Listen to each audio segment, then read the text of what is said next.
friends, welcome back to my YouTube channel. If you're new here, I'd love it if you could hit subscribe and stay a little while.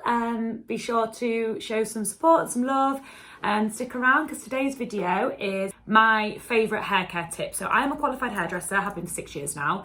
I own a hair extension business. I don't practice cutting and colouring anymore, but I am qualified in them, so I know a little bit about hair care and things. Well, quite a lot about hair care.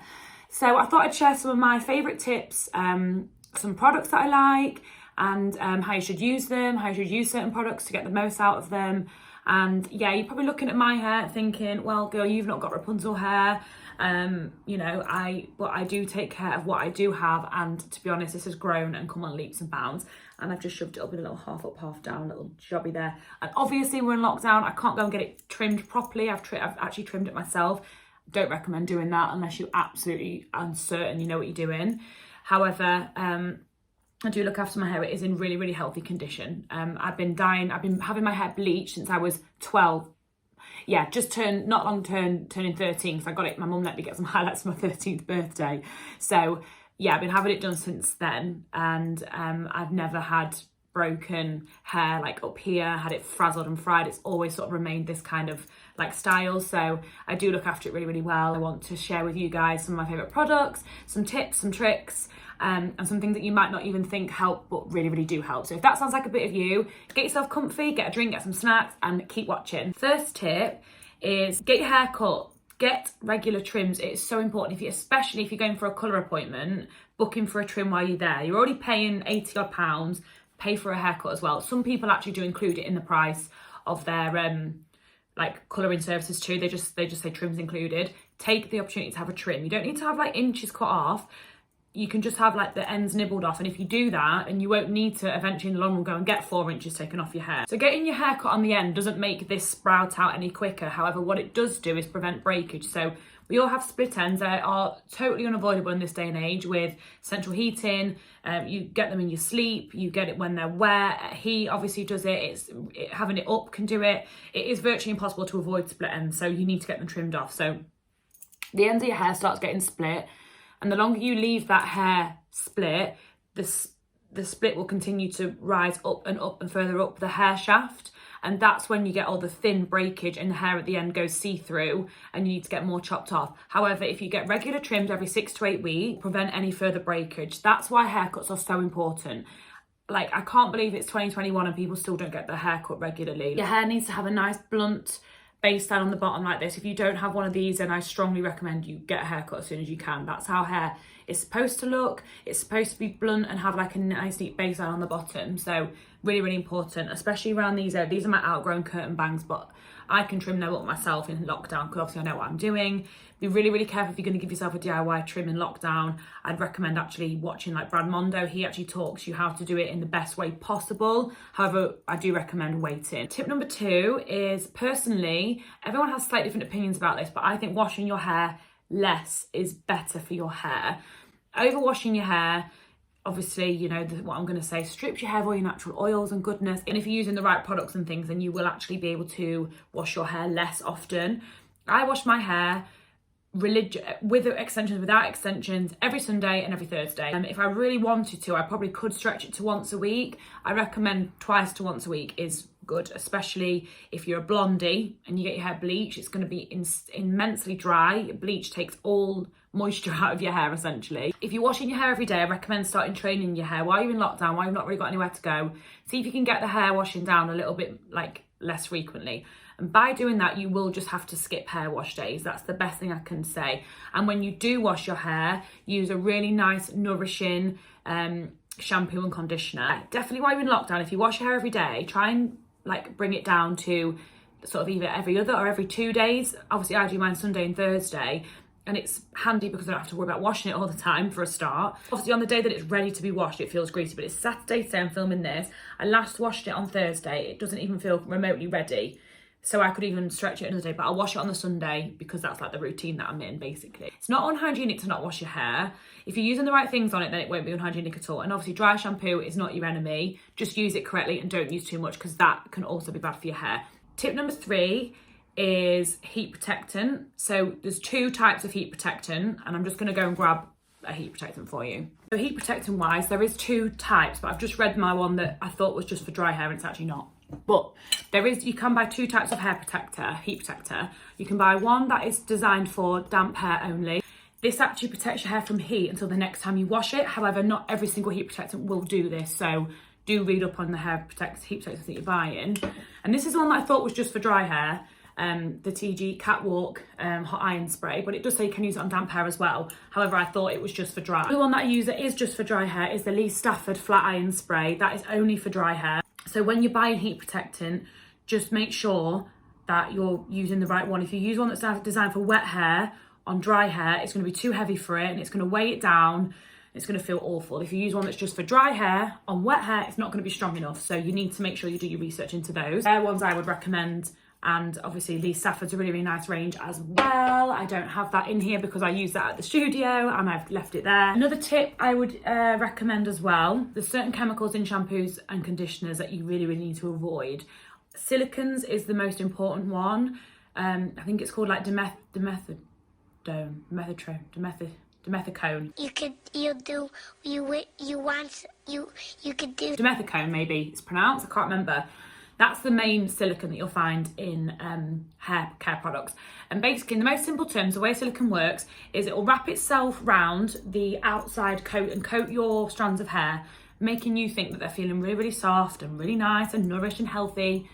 But because it's coated all of your hair and you're thinking it's soft and lovely and you carry on using it, it's actually performed like a barrier around your actual hair. So no moisture whatsoever from any other product that you use is getting into your hair. Heat's still getting in because heat's obviously really powerful and hot. It's really hot heat that you use when you're doing your hair. But no moisture from oils and masks or anything is getting in the hair because the silicone is the barrier around it. It's just basically sliding off or the silicone's grabbing onto it and that's it.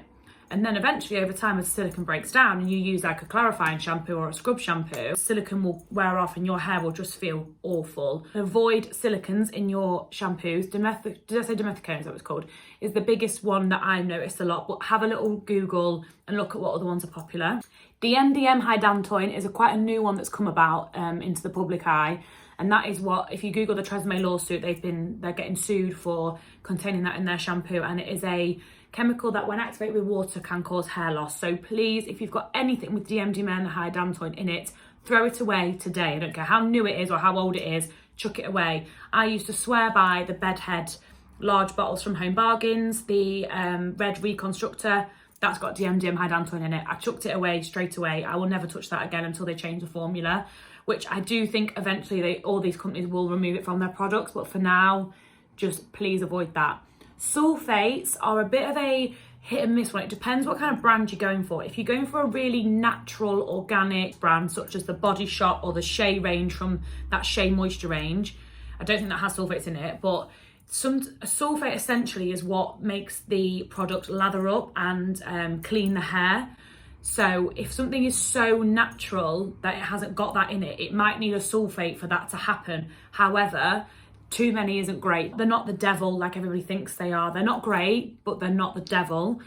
Whereas silicones and DMDM hydantoin are your top two. No, under any circumstances, your hair care should not contain any of those things. Personally, I think investing in products that are going to look after your body, hair, skin, whatever, is worth its weight in gold. It's worth every penny.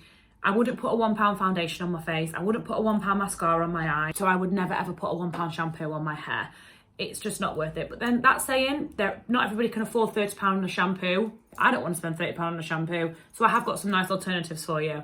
So the correct shampoo and conditioner is so, so important, as well as the correct aftercare products. And also hair masks are great to keep your hair in tip-top condition. My favourite ever that I've ever tried is the Shea Butter one from the Body Shop. It is an actual butter. It's like thick and it's not going to fall out. Nothing more disappointing than when you buy a hair mask and it literally just feels like conditioner. You just feel like you've been mugged off. Vegan, it's cruelty-free. It's so affordable. It lasts ages. A little bit goes a long way. I've had this since at least September. I'm in February now. So yeah, I recommend a hair mask once a week, or if you wash your hair like me, like Sunday and Thursday, I'd do it like every other. Next tip I'd recommend is investing in like a wet brush or a tangle teaser. Specifically a tangle teaser is better. A wet brush looks like this. I do like this one. I don't have hair extensions in, but if you have hair extensions, you want to avoid anything with these bubbles on the end and you want something that hasn't got that. So like a tangle teaser. Tangle teasers are better, but when I've got no extension, these are good. And when brushing your hair, grab it like this and brush gently and work your way up. Don't start up here and just pull it down, because that's how you'll get breakage and knots. So just really gently brush your hair through. ASMR. Got some ASMR going on here. Just thought I'd brush my whole head while I'm here, to be honest. Yeah, so just be gentle when brushing your hair, especially when it's wet. In fact, when it's wet, I'd recommend grabbing yourself a nice wooden comb like this. Now, if you followed me for a while, you'll know that I actually broke this comb in half by accident, but this is from the Body Shop. It was completely my fault. It got hot in the shower and it bent and it was like this, so I tried to straighten it and I snapped it.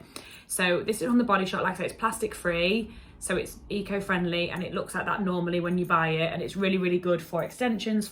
I like to use this to comb like my hair treatments through, so it doesn't pull on my hair when it's wet. Your hair is the most fragile when it is wet, so be really careful with it when it's wet. It's so delicate and fragile. Speaking of, another top tip is when your hair is wet, don't go to sleep with your hair wet ever. It is so not like good for your hair. Your hair is in its most fragile and delicate state, and if you're in bed tossing and turning or getting some friction on your pillows, even if it's a satin pillow, it's not good for your hair at all. So I highly recommend that you do not go to bed with your hair wet. Let it air dry as much as possible and then smooth and style it afterwards, or just let it completely air dry or blast the dampness out.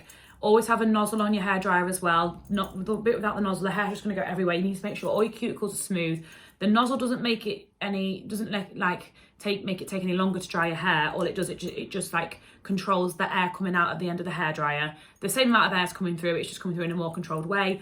And always make sure your hairdryer is above your head and pointing down, so all the cuticles and the follicles can lay flat along the hair. Don't blow dry like this and blasting it all up everywhere. It's going to make your hair feel like crap. Another tip with that is when applying any kind of aftercare product, look like these, don't do it when your hair is fresh out the shower at the towel. These are oils and your hair is covered in water. Water and oil don't mix. That's basic science, we know that. So you need to make sure the hair is damp, so the cuticle is still open, but there's no actual water there repelling the product. If you put it on when it's dripping wet, the product will not absorb into the hair, it'll just kind of slide off. So just make sure, blast your hair on the medium heat setting first, and then get the dampness out. So it's about 75% dry, 60 to 75% dry. Then apply your oils and your serums and things like that. Before you apply it, pop it into your hand and rub it into your hand. Don't just go like that and then whack it straight on, because you'll just get a big clump there. Really work it into your hand and then distribute it evenly through the hair. And things like oils and serums should not go anywhere near your scalp for styling purposes. But then on the other hand, it brings me to my next point. A nice hair care tip that I like to use is a pre-shampoo hair oil. So this is where it will go on your scalp. These are really good when you need to wash your hair. Like say, so for me, it gets to Thursday and I'm going to wash my hair. Half an hour to an hour before I'm due to wash my hair, I will grab this out of the cupboard, I will whack it onto my hand, and I will apply it all over my hair and give myself a scalp massage for 1 to 2 minutes using my broken Body Shop comb to comb it all through the hair gently. Make sure my hair is well saturated and covered. This is on dry hair as well.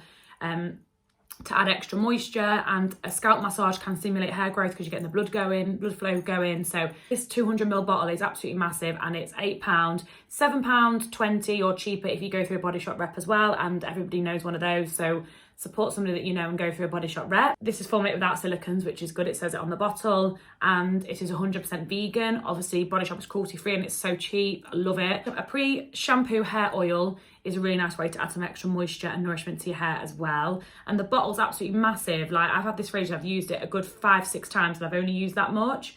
And it wouldn't even matter if I used it in a month because it's so cheap and massive. So I'm really happy with that. Another alternative to a pre-shampoo oil, of course, is Olaplex number 3. A really nice, good high-end product. That's not focusing. Oh, there we go. Nice high-end product. I've had this since Christmas. I got it for Christmas and I'm already about that way through it. But to me, it is actually worth the money because it's a very nice treatment. So I actually alternate my wash days accordingly. I'll have an Olaplex day or I'll have a Body Shop day. Let's say Thursday, it's Olaplex day. Number 3 always goes on wet hair before any shampoo. So wet your hair, apply this, comb it through gently, leave it on for as long as you like. Minimum 10 minutes, it says, longer the better.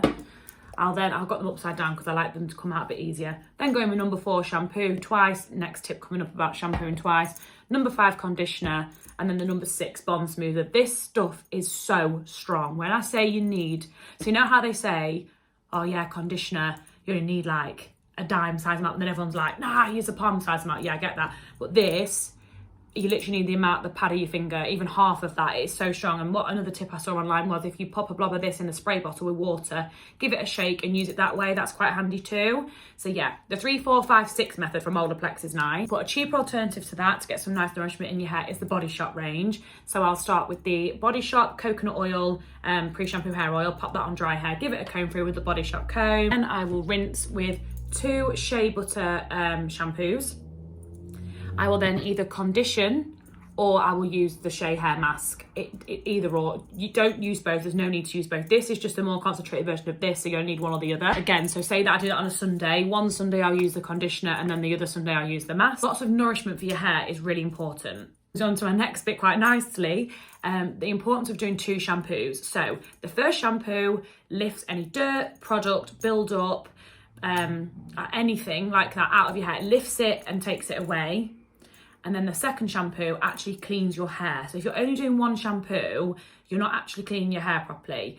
If you don't double shampoo and you go and do it after seeing this, you will notice such a difference. The first shampoo doesn't really froth up very much, and the second shampoo, it froths up brilliantly. So if you are shampooing at the minute and you're using a lot of shampoo to start, it's not frothing up very well, double shampoo instead and use half the amount. So like use half for the first shampoo and half for the second shampoo. The second shampoo will froth up so nicely.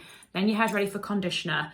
And another tip for conditioner is to rinse with cool water. It will seal the cuticle down and lock all the lovely moisture in from your conditioner. And one of the final tips and products I recommend is to have some kind of scrub shampoo or clarifying shampoo in your cupboard to use every now and again to purify the scalp, stimulate the scalp. This is the Fuji green tea one from the Body Shop. It smells so like eucalyptus-like. It's gorgeous. When you're in the shower and you use it, the whole steam hits it and it feels like you're in a eucalyptus shower. It's beautiful. So it is a scrub. As you can see, it's got like a texture to it. But when you're in the shower and you're using it, as it rinses off, the granules do dissolve, so you're not going to get stuck with bits and bobs in your hair. But I've had this for ages and I'm still nowhere near the bottom. It's a really nice treat and it feels gorgeous to have a scrub on your head, like amazing. I think that is basically everything rounded up essentially. But if anybody's got any other burning hair questions that they want to know, just let me know in the comments. I can film a part 2. I can film a specific topic about like shampooing or aftercare or drying or whatever.